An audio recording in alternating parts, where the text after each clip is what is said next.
अस्सलामुअलैकुम। आज मैं लेकर आई हूँ बकरे की रान की रेसिपी। ये मैं बनाऊँगी फ्राई करके, क्योंकि बहुत सारे घरों में ओवन नहीं होता है, इसलिए मैं इसे फ्राई करके बनाऊँगी। फ्राई करके भी बहुत मज़े की लगती है। तो चलें करते हैं रेसिपी को स्टार्ट। ये देखिए, ये मैंने एक रान ली है और इसे मैंने अंदर तक से कट लगा लिया है ताकि मसाला अंदर तक जाए। तो चलें अब इसका मसाला तैयार कर लेते हैं। पिसी हुई लाल मिर्च 2 खाने के चम्मच, ज़ीरा पाउडर 1 खाने का चम्मच, अजवाइन आधा चाय का चम्मच, कचरी पाउडर 3 खाने के चम्मच, चाट मसाला 1 चाय का चम्मच, नमक आप अपने टेस्ट के अकॉर्डिंग डालिएगा। और मैं इसमें डाल रही हूँ लाहौरी चरगा मसाला 1 खाने का चम्मच। अगर ये ना हो तो आप तिक्का मसाला भी डाल सकते हैं।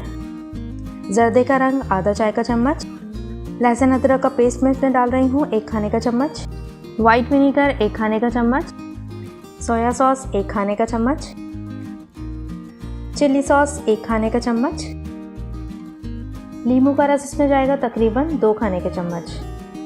अब इन तमाम चीज़ों को अच्छे से मिक्स कर लेंगे।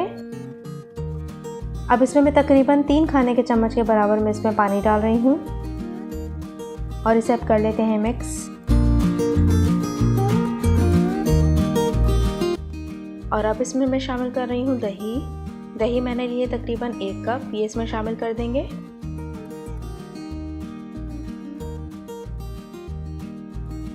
और इसे कर लेते हैं मिक्स।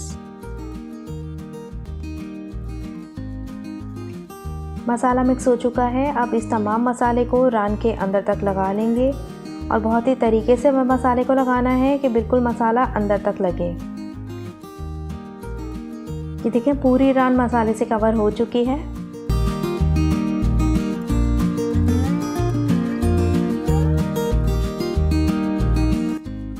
अब इस रान को कवर कर देंगे और तकरीबन 1 पूरी रात तक के लिए हम इसे फ्रिज में रख देंगे।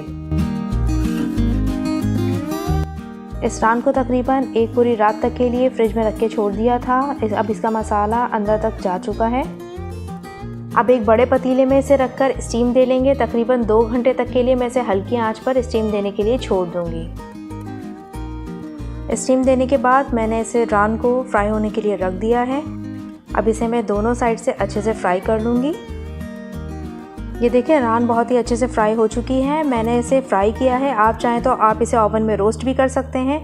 रोस्ट करने से, फ्राई करने से इसके जायके में कोई असर नहीं पड़ता है। आप इसे घर में ज़रूर ट्राई कीजिएगा। अल्लाह हाफ़िज़।